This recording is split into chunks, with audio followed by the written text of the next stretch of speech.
Brazil দলে প্রত্যাবর্তনের স্বপ্ন দীর্ঘায়িত হলো নেইমার জুনিয়রের। ইনজুরির কারণে বিশ্বকাপ বাছাই পর্বের স্কোয়াড থেকে বাদ পড়লেন এই ব্রাজিলিয়ান তারকা। তার পরিবর্তে দলে ফিরেছেন এন্ড্রিক। উয়েফা নেশনস লিগের কোয়ার্টার ফাইনাল ঘিরে 2 বছর পর বেলজিয়াম জাতীয় দলে ফিরেছেন রিয়াল গোলরক্ষক থিবো কর্তোয়া। স্পেন দলে প্রথমবার ডাক পেয়েছেন রাউল আসেনসিও। হতাশার সৌদি প্রো লিগ পর্ব শেষ করে ক্যারিয়ারকে পুনরুজ্জীবিত করতে ব্রাজিলে ফিরেছিলেন নেইমার জুনিয়র। ছেলেবেলার ক্লাব সান্তোসের হয়ে নিজেকে ফিরে পাবার নতুন মিশনেও নেমেছিলেন। দীর্ঘ 16 মাস পর ব্রাজিল জাতীয় দলে ডাকও পেয়েছেন তিনি। সবকিছু চলছিল ঠিকঠাক, কিন্তু আবারও বাদ সাধল পেশির ইনজুরি। বিশ্বকাপ বাছাই পর্বের কলম্বিয়া ও আর্জেন্টিনার বিপক্ষে ম্যাচের দল থেকে ছিটকে গেছেন নেইমার। তার জায়গায় দলে ডাকা হয়েছে রিয়াল মাদ্রিদের 18 বছর বয়সী ফরওয়ার্ড এন্দ্রিককে।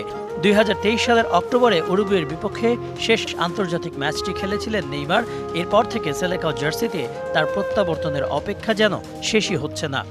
নেইমারের প্রত্যাবর্তন না হলেও বেলজিয়ামের জার্সিতে প্রত্যাবর্তন হতে যাচ্ছে থিবো কর্তোয়ার। প্রায় 2 বছর পর এই রিয়াল মাদ্রিদ গোলরক্ষককে দলে ডেকেছেন নতুন কোচ রুডি গার্সিয়া।